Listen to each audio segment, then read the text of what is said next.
Hello and croeso. Welcome to the third of our 3 vidcasts about the Vale of Glamorgan Festival, which of course was due to be happening this May. I'm composer turned Zoom presenter Steph Power.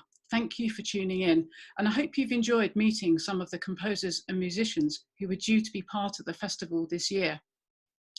I'm going to introduce you now to John Luther Adams, who, alongside Hugh Watkins, was featured composer for 2020, and who I'm delighted will be joining me and festival director John Metcalf by video link. You'll also be hearing from some wonderful musicians who'll be performing his music: harpist Anne Denholm, and a little later percussionist George Barton and pianist Siwan Rhys, the GBSR duo. So first, a bit of background. Who is John Luther Adams? Well, he's a composer whose music has put him at the forefront of a growing conversation about the interconnectedness of music and the natural world, about the interplay between place, environment, climate, and the listener. He was born in Mississippi in 1953, and as a youngster played in rock bands before studying at the California Institute of Arts, and then becoming a conservation activist and moving to Alaska in 1978. There he lived until 2014, when he left the Arctic North for its opposite extreme in Mexico and the American Southwest. Immersion in the wilderness in both places has been the powerful driver in John's life and music. He has said, "Music is not what I do. Music is how I understand the world." The piece which skyrocketed John to global attention was the extraordinary multi-award-winning orchestral soundscape Become Ocean, which was due to receive its Welsh premiere at the Vale of Glamorgan Festival with the BBC National Orchestra of Wales. It's been memorably described by writer Alex Ross as perhaps the loveliest apocalypse in musical history. It's a piece which, like all John's work, is deeply situated in the world, from its elements and sounds to its surfaces and landscapes, through its first peoples and geological history, and whose artistic lineage can be traced to a long line of American experimentalists, including such figures as Charles Ives and Lou Harrison, Morton Feldman, and Pauline Oliveros. I would urge you to listen to the piece however you can, online or on CD, and of course to come to the concert here in Wales when it does eventually get performed. Like all John's music in different ways, it's an invitation to immerse yourself and to become really present with sound and hence with the world, to pay intense, close attention as the music shifts and changes through all its majestic sweep and subtle nuance. Of course, at this critical point of history, there are deeply concerning environmental implications flagged up by the piece. In his programme notes, John writes, "Life on this earth first emerged from the sea. As the polar ice melts and sea level rises, we humans find ourselves facing the prospect that once again, we may quite literally become ocean." From his home in Mexico, he has since written an equally powerful companion piece for orchestra entitled Become Desert. I'm going to turn now to John Metcalf and ask you, John, what was it about John Luther Adams' music and perhaps his ethos that drew you to feature him at the Vale of Glamorgan Festival this year? Well, Steph, thank you very much for that. I think you've covered some really fascinating ground, and ground is the important word when discussing John Luther Adams' music. I mean, firstly, I'd like to refer to the immense scale of his works. I mean, if you think of Wagner, Mahler, think of the Berlioz of the Grand Messe des Morts, it's that scale of work. And that one of the things that his music has is an immense sense of size and space. As you have also mentioned, it reflects a deep concern for the environment and the environmental crisis, at least as powerful as the current pandemic questions the human use and abuse of the planet. And so those were the two main reasons. But of course, there's a third element to his work, which is the experimentalism of people like Ives and John Cage, the purely American tradition. And for the festival, it was a fascinating choice because he stands outside of the sometimes not very edifying debate about the stylistic aesthetics of contemporary music. This is a music that's not a discussion of style. It's a discussion of issues that are relevant for our time. And it's a discussion of a different kind of means. A piece like Vales and Vesper, the 6-hour piece, is a different concept of how we approach music. It's not just simply that we buy our little piece of real estate and sit in the concert hall and have a pleasant evening or an interesting evening. So for all those reasons, we are very, very keen to feature his music at the festival. Yes, I've been struck actually by some of the parallels in his ethos with some of the concern that you bring to your own music, John, and also over the years with the festival, some of the themes, addressing very much concerns of what's going on in the world today. It's a different kind of listening, isn't it, that his music demands of us? Well, at last we found a composer that really reflects to a very high degree, I mean, not that others don't also, our concern for our placement of concerts in the tradition of the festival, a dawn outdoor concert or a concert in the aircraft maintenance facility of British Airways. This reflects a different approach to engaging with audiences and the issues of our time. Yes, we'll be talking to him later in the vidcast, and it'd be wonderful to hear him speak perhaps about how he said that his music has been often about place, but increasingly now it's about becoming place. So it'll be very, very fascinating to talk with him. Before we do so, we're going to hear now some harp music that he wrote in 1994, actually, courtesy of Anne Denholm, who we'll also meet later. We're going to hear 2 of the 5 Yupik dances for solo harp. Thank you, John.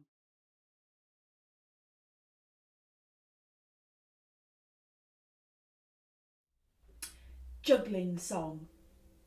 His tooth, he's working with it. He takes it over to his wife, dragging it. When I go along to the shore, when I juggle among the seagulls, they cry and whimper in their places, in their old places. Who is this one here? Over there, over there. When I go over to my little grandmother, when I rush over there, I will present myself as a son-in-law.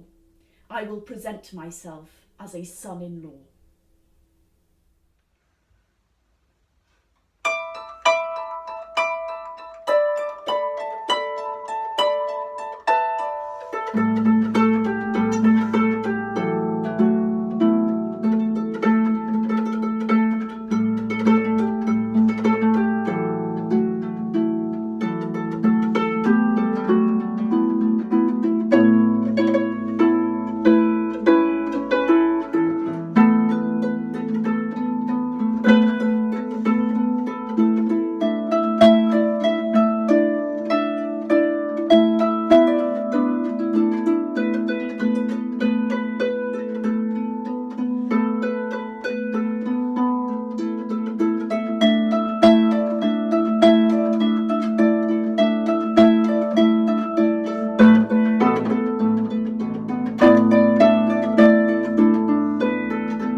It circles me.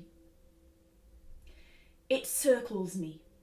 Across the spit of land I wave to it. It comes this way, so I hunt it. It circles me. Across the point of land I wave it away. But it comes this way, so I hunt it.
Hello and welcome back to the vidcast after an amazing performance of two of the UPIC dances by John Luther Adams. And I'm delighted now to be joined by Anne Denholm in person, in front of her camera. And thank you so much for that wonderful performance. You've been so absolutely crucial to these vidcasts that we've done. And it's wonderful to be able to speak to you. This is really, it's been quite a last minute task for you to learn the John Luther Adams. How was it? How did you find the piece? It was definitely a challenge, but it was a challenge I really, really enjoyed. I think at the beginning, because I didn't have much time, I thought, oh no, but actually I got really absorbed in the pieces over the 3 or 4 days I had, and I really enjoyed it. They were so different in style, of course, to the other two pieces I'd been working on for the festival, and just sort of transported me to another world. I had to think in quite a different way for these pieces, and that was really refreshing, actually. Yeah. How did you pick the two of the UPIC dances that you picked out of the 5? Well, there were a multitude of factors, because I wanted to try not to pick 2 random ones. I wanted to pick 2 that were next to each other in the set of 5. I also wanted to pick 2 of the 2 different types. So within the set, there are play songs, and then there are songs that would have been not accompanying playing or a game. They would have been more sung just in unison, and I wanted to make sure I got one of each of those. And then also, to be quite frank, it was a matter of what can I learn, which ones am I able to learn in a short period of time. And so thankfully the last 2 worked really, really well for all those boxes. So that was really, really, really lucky. And yeah, but those are the things that went into that decision. They're extraordinary pieces. They're miniatures, really, aren't they? And yes. they're based on melodies that come from the UPIC, who are the first peoples of North America. Yeah. And they're based in on sort of melodies that would have been perhaps accompanied by frame drums. But can you tell us a bit about how you approached the piece? And then obviously there's the spoken poetry as well before each of the dance.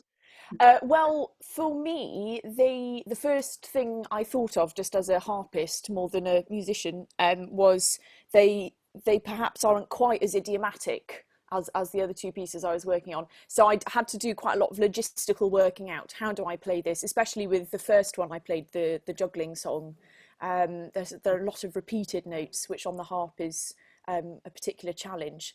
And yeah, it's tricky. Artistic decisions of, should I actually just go for the repeated notes and get that slightly different sound, or should I try and harpify it? So there were decisions to be made in that respect. Musically, I really enjoyed having to really explore the phrasing and imagine these people singing it, because they're not phrases that I might normally sort of just pop out at me. You know, I had to really explore the music and try different options. And I really enjoyed that. It was really different to other pieces I played. And then, of course, the poetry. The poetry for the juggling song I found quite confusing, actually. So I just had to kind of think about it and just kind of imbue it somehow. But because John Luther Adams says in his introduction to the piece that some of them have become quite abstract in their meaning, because some words have been sort of lost in translation. And that was one I felt there's a kind of vibe to the poem, but the actual meaning I still find quite hard to sort of access. But then the fifth one, It Circles Me, I really connected with that, with the words and the imagery of the music. That really, I just had this image of one of these people standing, you know, on a really expansive land with a, I don't know, an eagle or something spinning around them and hunting. I just thought that was the most amazing thing, the amazing vision. So yeah, I had quite a different experience with the two movements, actually, in terms of connecting the poetry with the music. Yeah. Well, you play them absolutely wonderfully, and you really bring out that sense of enigma, actually, because they're very sort of enigmatic and ambivalent, and there's something about the that, as you say, the words which don't necessarily have parallel meanings in our language. It's a different way of thinking. Yeah, it is. And a fun challenge, and yeah, I really enjoyed it. Well, thank you again. It's absolutely wonderful to speak with you, and take care, and look forward to seeing you in person soon. Thank you very much. Thank you. Thank you. Bye. Bye. One of the striking things about the Vale of Glamorgan Festival is how it showcases a range of a featured composer's work, not only across many different types of ensemble and from different points of their composing life, but also often by offering music that's been designed to be performed in less conventional locations, including public spaces and the outdoors. I'd like now to welcome John Luther Adams, who joins myself and Artistic Director John Metcalf from his home in New Mexico. Welcome, John. It's absolutely wonderful to see you. Thank you so much for joining us. My pleasure, Steph, and it's lovely to see you again, John. Thank you.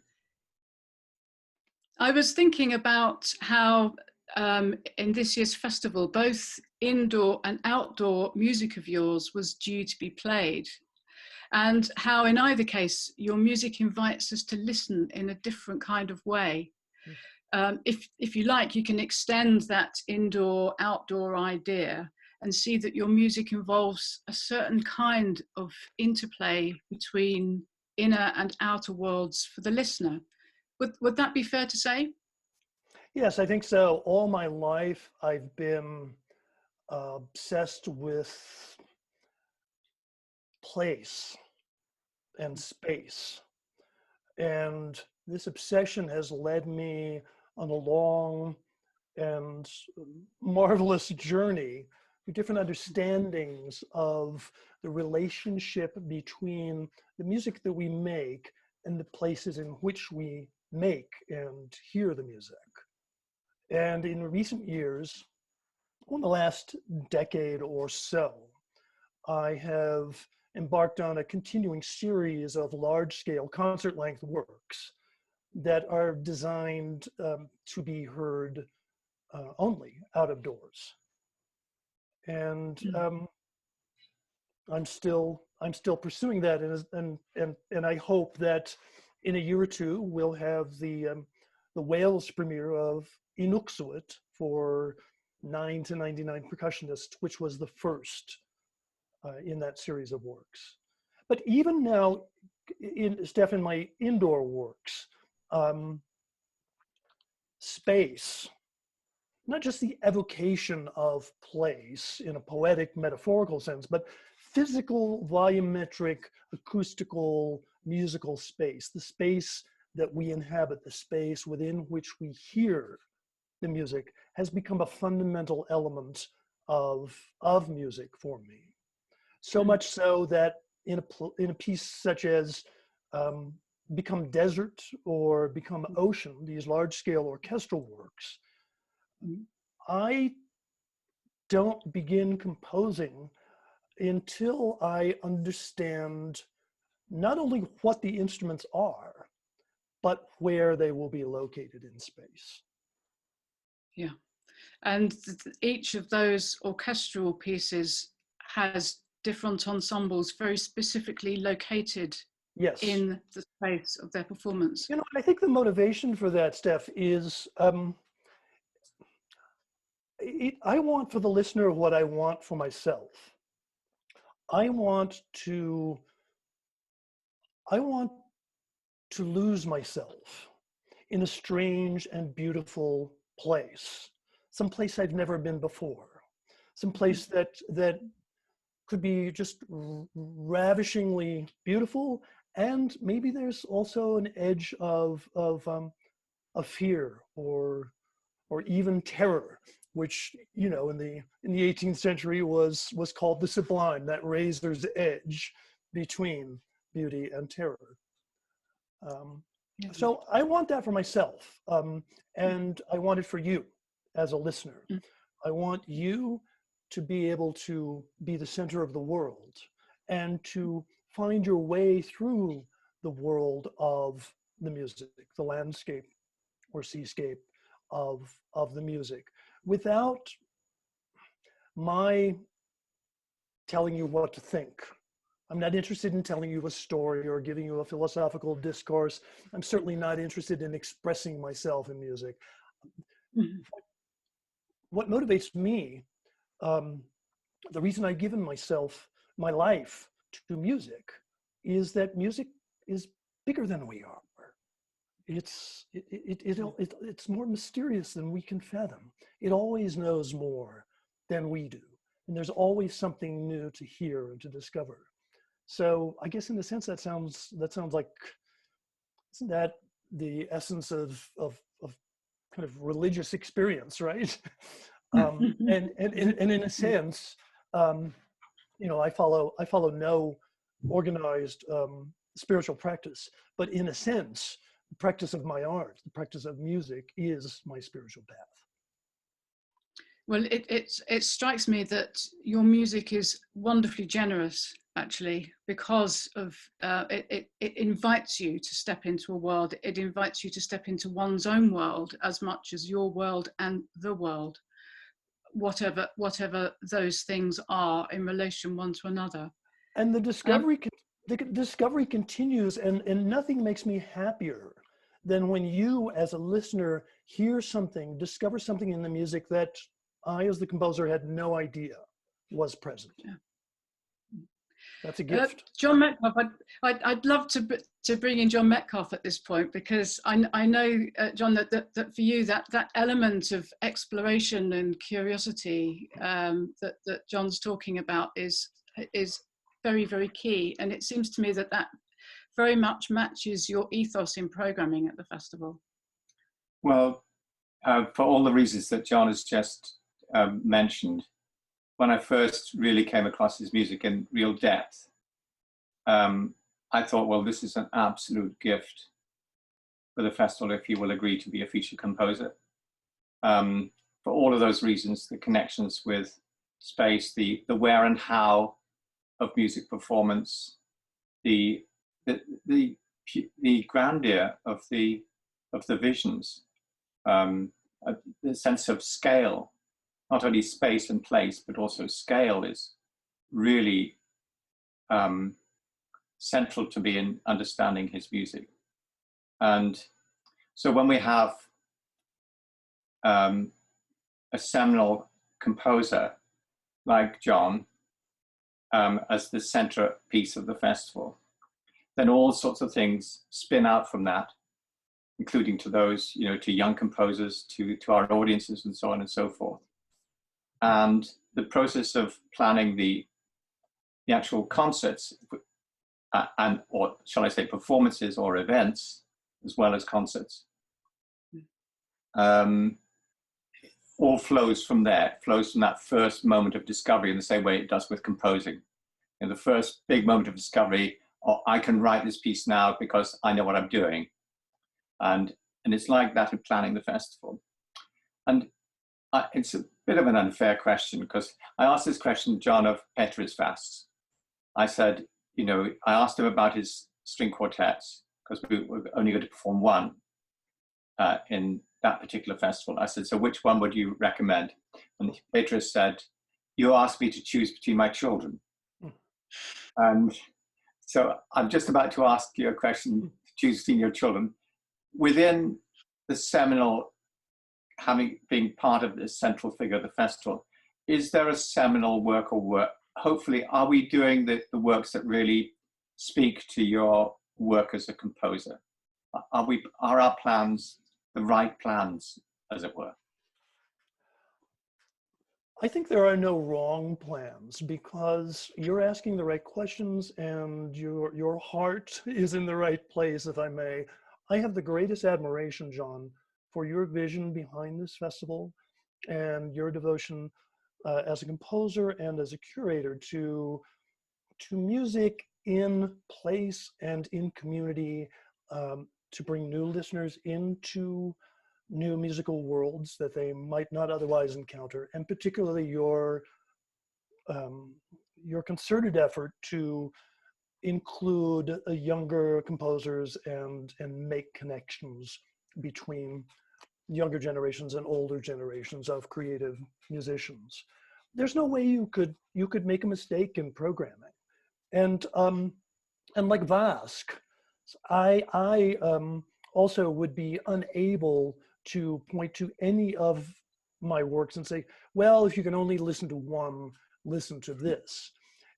Because by now, I have many children. And you know, there's a body of work that stretches back almost 50 years now, which is a little bit terrifying. And one of the things that keeps me going is, as I said earlier, the fact that the music always knows more than I do, and the music is always leading me into places that I couldn't have imagined. So in a sense, it's all over the place. It's all over the map. And yet, in a way that I cannot articulate, perhaps you can, there is something that unifies that 45, 50 years of music, something that runs throughout, that means you could encounter, you could enter my musical world at almost any point, I think, and get something essential from the experience. That is Go on, John. That has thrown up a fascinating thought in my mind, because that's that's really, really new for me, because although there's no sort of John Luther Adams imprint on each score, I had taken the body of work as being a work that was all of a piece, if you know what I mean. In the way that I wouldn't say necessarily the work of Charles Ives is all of a piece. Because there is an eclecticism there. I'm not saying that your work is eclectic in that way, but to me it's all of a piece. And so it's fascinating that you should say that what you just said. Well, John, I'm Johnny One Note. You know the old thing, the old saw about foxes and hedgehogs, right? The fox knows lots of little things, and the hedgehog knows one big thing. I'm a hedgehog. Yeah. So there's a singularity of, or again, back to this word, obsessive quality to the vision that is that is consistent because throughout my life's work, because it is who I am. It is how I see the world. As my friend Barry Lopez, the writer, said to me recently, you know, I was talking about new work and where the work seems to be leading me next. And he said, John, you have a vision, and you can't get a new one. So you just follow. Well, that's absolutely lovely, because one of the things that's always struck me about your music, John, is that, you know, those kind of conventional ways of thinking about music as form and structure and so on. When I listen to your music, I kind of get the sense of a topography rather than those Wonderful concepts. And it seems to me that wherever you join that topography from, it can take you in all sorts of different directions. So, you know, you can go one way and it's about following that very curious pathway, and then your ears will take you in another direction because you notice something else that's happened. And that's an experience that I find that goes from piece to piece, and there's nothing A to B about it, and yet at the same time it's a journey, if that makes any kind of sense. It makes total sense to me. I don't know if it'll make sense to anyone else, but that's the story of my life. Yeah.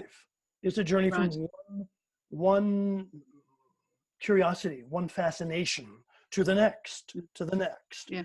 There are certain recurring themes that unite all of those excursions, all of those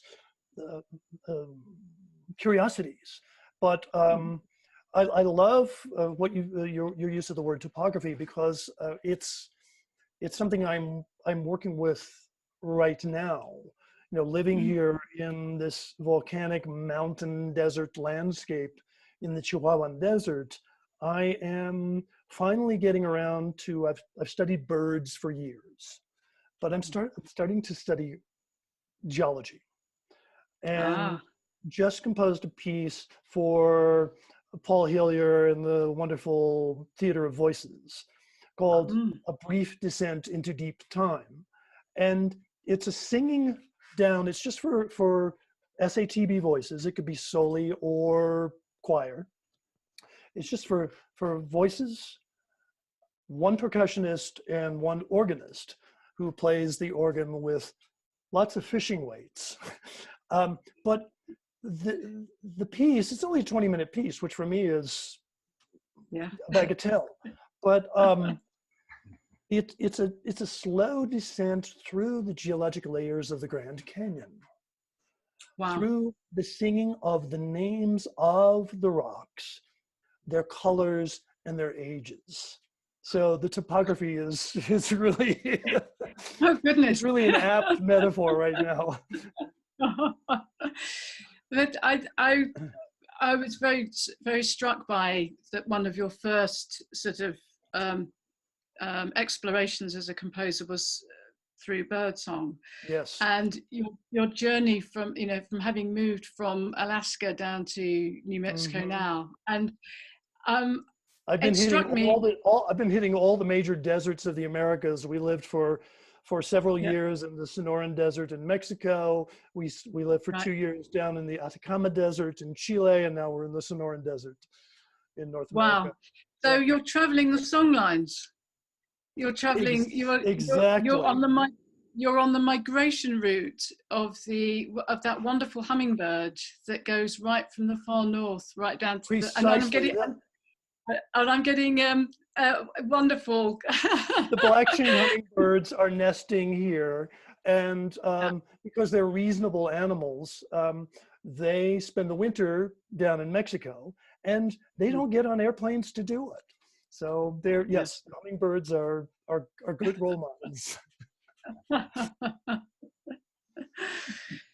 Well, it's absolutely wonderful to talk with you. Thank you so much for having joined us. It's been thanks for having me, and thanks for sharing the music with your listeners. I wish I could be there with all. Well, you're very welcome, and I'm sure John will echo me in saying we wish you could be here, and we look forward to, at some point, who knows, but certainly by hearing your music live, which would be absolutely wonderful. Can I add my own thank yous, John? It's wonderful to be able to present your music. It's great to be able to get to know you. This has been a really uplifting conversation for me, and thank you so much for joining us. We look forward to what lies ahead. Thank you, John. Yes, to be continued. Thank you again for the invitation to be part of this wonderful thing that you and your team have created there. It's my honor to be part of it. Thank you. We're now going to hear some more music. The Canticle of the Birds, number 1, The Dream of the Hermit Thrush, performed by GBSR Duo.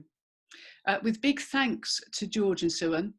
This was recorded professionally just before lockdown, and they very kindly allowed the Vale of Glamorgan Festival to air its first full public showing. So enjoy.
Hello and welcome back. We've just heard Dream of the Hermit Thrush, which is the first of 3 Canticles of the Birds by John Luther Adams.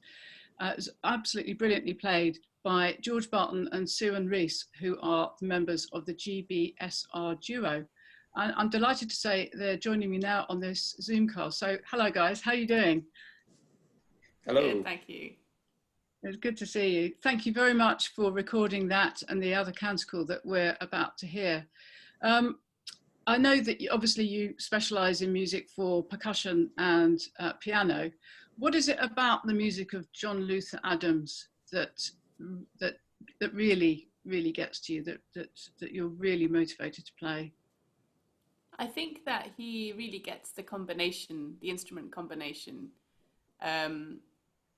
He keeps it, I would say instrumentation wise, he keeps it relatively simple and really exploits then the characteristics of those particular instruments. I think sometimes there's a tendency, particularly with percussion, for composers to go mad and write for everything. But he keeps it very simple and clear, and that's really nice for us.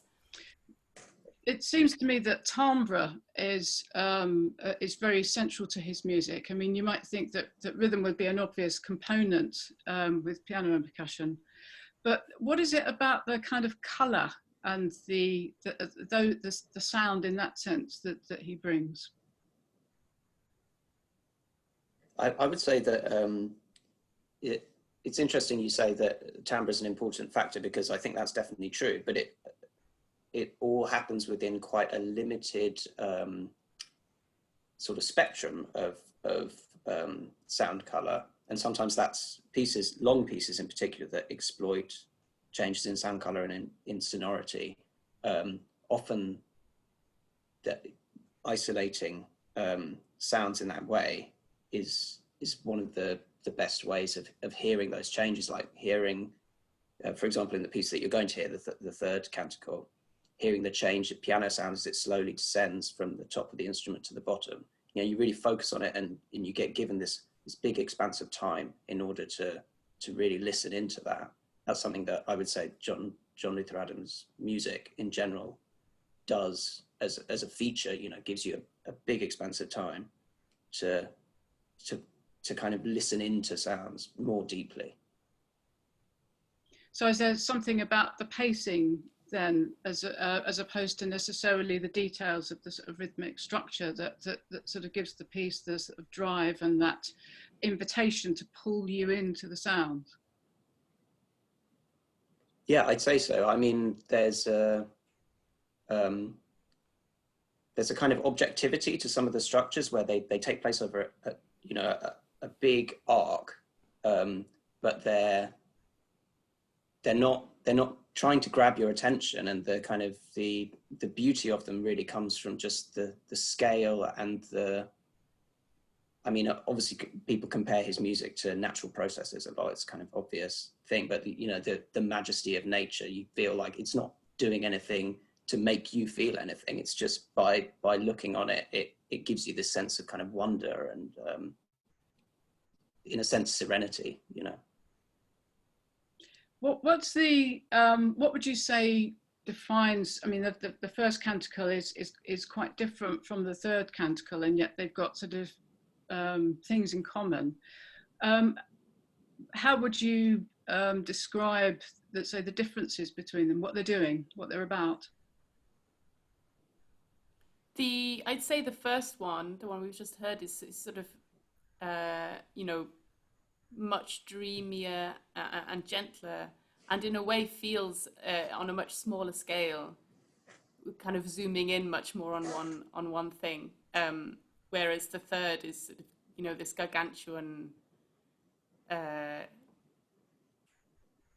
yes, a bit like what George was saying, these sort of the majesty of nature and these very large, like, you know, tectonic plates moving, that kind of thing. So it's, I think, yeah, very small and very large probably is the biggest difference.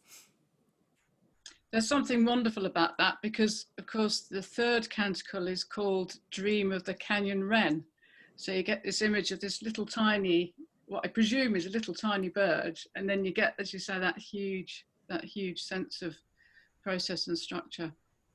Well, guys, thank you very, very much again. You've been absolutely brilliant doing this at very short notice as well. And I wish you all the best. Stay safe and well, and hope to see you in person very soon. Thanks for having us. Thanks, Steph. Bye.